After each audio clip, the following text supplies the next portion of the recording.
سر میں تو حیران ہو گیا کہ لاہور میں اون چودھری نواز شریف سے بھی زیادہ پاپولر ہے۔ 2 سیٹوں کی بات نہ کریں، پورے پاکستان میں حیران کن نتائج سامنے آئے کہ بڑے درخت کے نیچے چھوٹا درخت اگتا نہیں، تو نواز شریف کیوں بہت بڑے درخت ہیں، تو ان کے سائے کے نیچے شہباز شریف صاحب کی لیڈرشپ اس سطح پر نہیں پہنچ سکی جہاں پہ نواز شریف صاحب کی سیاست ہے۔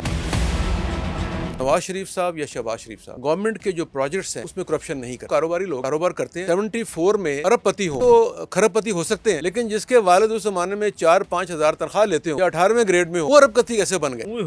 پرویز الہی صاحب سے لے کر چودھری نثار صاحب تک 20 سال کی کہانی ہے۔ اتنے لوگ ان کے قریب تھے، وہ آہستہ آہستہ اقتدار کے لیے ان کے بدترین مخالف بنے۔ تو دھوکہ تو وہی دیتا ہے جس پہ اعتماد کیا جائے۔ عمران خان صاحب نے شوکت خانم کا پلاٹ تھا وہ نواز شریف سے لیا، 4 لوگوں پہ احسان کیا، غلام اسحاق خان صاحب، فاروق لغاری صاحب، جنرل مشرف، جنرل باجوہ، یہ 4 لوگوں نے انہیں دھوکہ دیا۔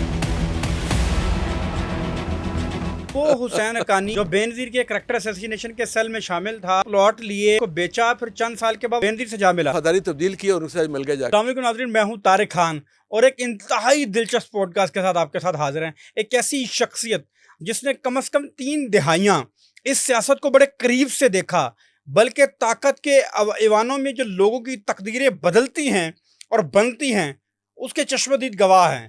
ایک ایسے ہی چشمدید گواہ کے ساتھ ڈاکٹر سعید الہی صاحب کے ساتھ بہت شکریہ سر۔ شکریہ جناب۔ یہ واقعی سر 3 دہائیاں جب میں آپ سے گفتگو کر رہا تھا، یہ 3 دہائیاں ایسی ہیں سر کہ آپ جس طرح واقعات ہم ڈسکس کر رہے تھے، آپ بتا رہے تھے، یہ تو آپ کے سامنے لوگوں کی جو معاملات بنے اور بگڑے ہیں سر۔ جی بالکل صحیح۔ کیسی گزر رہی ہے سر آج کل لائف سر؟ اچھی ہے، بہترین ہے۔ دیکھیں جس حال میں انسان ہو اسے خوش رہنا چاہیے۔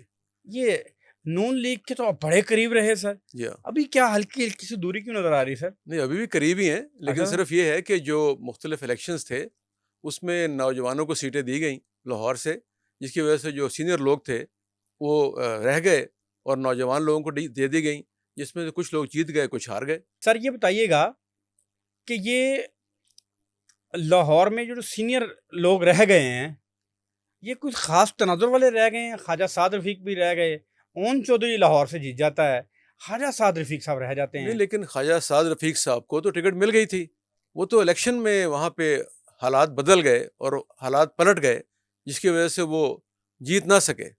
اور اون چودھری صاحب کو تو میرے حلقے میں سیٹ ملی تھی اور وہ کیوں ایڈجسٹمنٹ ہوئی تھی IPP سے، اس کے نتیجے میں لاہور میں 2 سیٹیں جو تھیں اون چودھری صاحب کی اور علیم خان صاحب کی، اس کے نتیجے میں دونوں جیت گئے۔ سر میں تو حیران ہو گیا کہ لاہور میں اون چودھری نواز شریف سے بھی زیادہ پاپولر ہے۔ دیکھیں میرا خیال ہے یہ صرف آپ 2 سیٹوں کی بات نہ کریں، پورے پاکستان میں ہی حیران کن نتائج سامنے آئے ہیں، تو اس لیے یہ 2 سیٹوں کے بارے میں پریشان نہ ہو آپ۔ اچھا، لیکن حیران کن تو آئے، میں حیران ہو گیا سر جس وقت میں نے دیکھا کہ اون چودھری نواز شریف صاحب سے زیادہ ووٹ لے رہا لاہور میں، اور یہ خیرت انگیز ہی معاملات رہے۔ یہ بتائیے گا کہ آپ نے ایک بھرپور سیاسی زندگی گزاری، سیاست میں کیسے آئے، شریف خاندان کے قریب کیسے آئے، کیسے یہ سیاسی سفر شروع ہوا اور کیسے وزارتیں بھی ملیں، اب مشیر بھی آپ رہے، ایک پورا پروسیس پہ تھوڑا سیاست میں کیسے آیا آپ؟ اچھا دیکھیں، سیاست جو ہے نا وہ میرا بچپن سے شوق تھا، اچھا، یعنی اسکول سے میں سیاست کے مختلف جو ایکٹیویٹیز تھیں وہ کرتا تھا۔ پھر کالج میں آ کے تھوڑا اور رنگ پکڑ لیا گورنمنٹ کالج میں، اور وہاں پہ سیاست میں زیادہ ایکٹیو ہو گئے، اور وہاں پہ پھر اس زمانے میں جمعیت کا ساتھ مل گیا، بڑے بڑے لیڈرز، بڑے بڑے اس زمانے کے نامور طلباء، وہ ہمارے سینئرز تھے، ان سے دوستی ہو گئی اور ایکٹیو ہوتے گئے۔ اچھا، پھر میڈیکل کالج آ گئے، علامہ اقبال میڈیکل کالج میں، وہاں بھی سیاست میں سرگرم رہے، اور پھر پاکستان میڈیکل ایسوسی ایشن، اس کی سیاست میں بھی کافی حصہ لیا 4-5 سال۔ تو اس سے یہ کہ یہ سمجھے کہ شروع سے اس کا شوق تھا اور مختلف مراحل سے میں گزرتا رہا۔ اچھا، میں دیکھتا ہوں کہ مریم صاحبہ نے کافی اپنی ٹیم جو ہے نئی بنائی ہے، نوجوان لوگوں کو وہ سامنے لے کے آئے ہیں، لیکن شہباز شریف صاحب کے تو آپ بڑے قریب رہے۔ شہباز شریف صاحب کو کیسا پایا آپ نے سر؟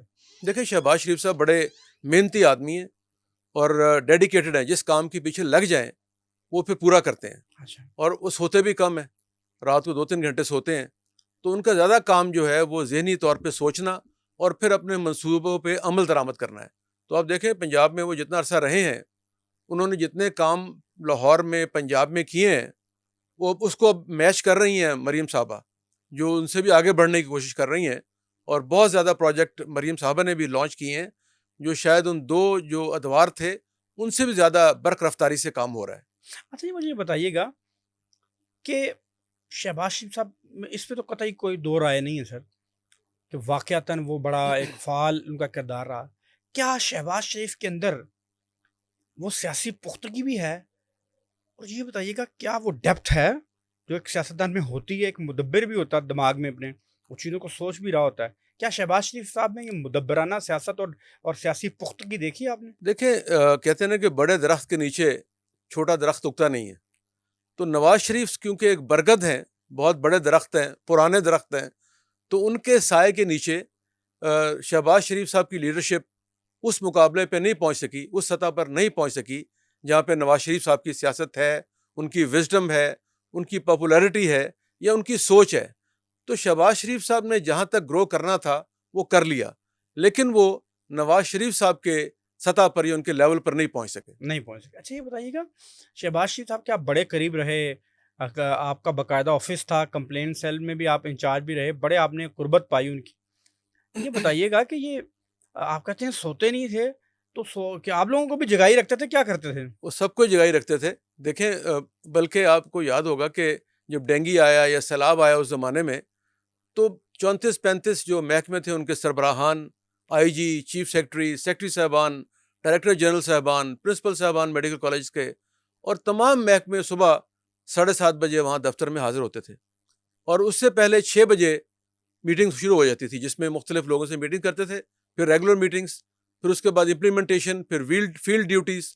تو اس لحاظ سے میں نے جیسے پہلے کہا کہ وہ اپنی پوری ٹیم کو متحرک رکھتے تھے، جس کے نتیجے میں لوگ ایگزاسٹ بھی ہو جاتے تھے. تو وہ آپ کو شاید یاد ہوگا کہ بہت سے ان کے جو سٹاف کے لوگ تھے انہیں ہارٹ اٹیک بھی ہو گیا تھا اور ان کی بائی پاس سرجریاں بھی ہوئیں. تو بہت سے لوگ تھے ایسے جو ان کے ساتھ کام کرتے تھے اور مشکلات سے دوچار ہوئے. اچھا یہ بتائیے گا کہ اس کا مطلب ورکنگ کا سٹائل کیا ہے ان کا، شہباز شریف صاحب کا؟ آپ نے کہا 6 بجے میٹنگ لیتے ہیں، ہاں جی، پھر 7:30 بجے میٹنگ، پھر امپلیمنٹیشن میٹنگ، پورا پروسیس بتائیے گا. پورا کیا پروسیس یہ تھا کہ وہ مختلف پروجیکٹ، جیسے یہ کلمہ چوک پروجیکٹ تھا، فرض کریں 2008-7 میں جب پل بننا تھا، کلمہ اوور ہیڈ یا کلمہ انڈر پاس یا widening of main boulevard, widening of canal, widening of new garden town اور میٹرو، بہت سے پروجیکٹ تھے اس زمانے میں. تو اس میں وہ صبح اٹھ کے رات تک اس کی نگرانی کرتے تھے.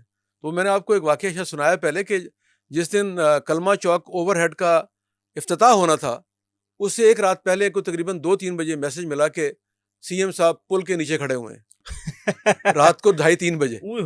تو وہاں پہنچے کیونکہ میرا حلقہ بھی تھا وہ، اور میں اس کی نگرانی بھی کر رہا تھا پروجیکٹ کی. تو میں وہاں پہنچا تو وہ موجود تھے گاڑی میں. تو وہ میری گاڑی میں بیٹھ گئے اور انہوں نے کہا کہ گاڑی پل پہ لے چلیں جاتے ہوئے، کیونکہ یہ 2 طرفہ پل ہے، 1 کلومیٹر جانے کے لیے اور 1 کلومیٹر آنے کے لیے. اور اس زمانے میں یہ بڑی ایک باٹل نیک تھی. یہاں پہ جو فیروز پور روڈ ہے، اس پہ دن میں کوئی 10 سے 12 لاکھ گاڑیاں گزرتی تھیں. اور میرا خیال ہے صحیح اللہ مجھے اچھی طرح یاد ہے کہ لاہور میں کہتے ہیں سب سے لمبا اشارہ بھی کلمہ چوک کا اشارہ 15 منٹ لگتے تھے نا ہر گاڑی کو پاس کرنے کے لیے. 10 سے 12 لاکھ کی ٹریفک تھی فیروز پور روڈ پہ، اور گارڈن ٹاؤن سے گلبرگ یا گلبرگ سے گارڈن ٹاؤن تقریباً 4 سے 5 لاکھ. تو یہ بڑا اہم تھا. تو وہ بہت کم مدت میں، کچھ دنوں میں پل مکمل ہوا تھا. 70 دنوں میں مکمل. جی ہاں. تو جب وہ مکمل ہو گیا تو رات کو انہوں نے بلایا اور پل کا معائنہ کیا اور کہنے لگے کہ صبح اس کی اوپننگ ہے. میں کہ جی سر تیاری مکمل ہے. جی مکمل ہے. تو مجھے کہتے ہیں یار یہ پل گر تو نہیں جائے گا؟ تو میں بڑا حیران ہوا کہ یہ پنجابی میں بولے کہ اردو میں بولتے ہیں؟ نہیں، پنجابی میں بھی کبھی بولے تھے لیکن زیادہ اردو میں ہی بات کرتے تھے. لیکن نواز شریف صاحب اس کے برعکس اپنے قریبی لوگوں سے پنجابی میں بات کرتے ہیں. اپنی فیملی سے، بچوں سے، اپنی بیگم سے وہ اردو میں بات کرتے تھے نواز شریف صاحب. لیکن جو اور دوست تھے یا ان کے چاہنے والے یا ان کے فالوورز، تو ان سے پنجابی میں بھی گفتگو زیادہ کرتے تھے. رات کے 3 بجے کہتے ہیں پل ڈگتے نہیں جائے گا، پائے گا. تو میں نے کہا جی وہ کیوں؟ تو کہتے ہیں یار وہ کراچی میں ایک پل گر گیا تھا. تو میں نے پھر کیونکہ اس دوران کافی ہم نے تحقیق کی تھی تو معلوم ہوا کہ جو کراچی میں پل گرا تھا وہ اینگولیٹڈ تھا. تو وہ اس کی شیپ جو تھی گھوم کے آیا تھا وہ، اور اس کی ریکوائرمنٹ پوری نہیں تھی جس کی وجہ سے وہ گر گیا. لیکن یہ اسٹریٹ پل تھے اور اس میں پوری محنت اور توجہ کی گئی تھی اور بڑی ٹرانسپیرنسی سے سارے کام ہوئے تھے. تو میں نے کہا نہیں ایسی بات نہیں ہے، اللہ کا فضل ہے، صبح اوپننگ ہوگی. تو صبح وہ 7:45 پہنچ گئے اوپننگ کے لیے. تو وہاں media, M N As, M P A سارے پہنچے ہوئے تھے. تو ہم بھی پہنچ گئے. تو میں پیچھے کھڑا ہوا تھا. تو انہوں نے مجھے نام سے پکارا کہ اس کو بلائیں ادھر. تو میں آ گیا. تو انہوں نے کہا آپ ساتھ فیتا کاٹیں کیونکہ آپ نے اس کی نگرانی کی دن رات. تو انہوں نے فیتا کاٹا اور اس کے بعد وہ خوش ہوئے کہ بھائی اوپننگ ہو گئی ہے. اور وہ شاید وہ جو خوف تھا دماغ میں وہ بھی دور ہو گیا کیونکہ وہاں پہ ساری ٹیم موجود تھی انجینئرس کی. نیسپاک کیونکہ کنسلٹنٹ تھا اور 5-6 کمپنیز اس کو بنا رہی تھیں, تو سارے لوگوں سے انہوں نے انٹرویو بھی کیا, ان سے گفتگو کی. ویسے تو وہ تقریباً روز ہی رپورٹ لیتے تھے, لیکن بہرحال ان کو تسلی ہو گئی. اچھا یہ اور پل آج تک قائم ہے. پل نہیں ٹکیا سر,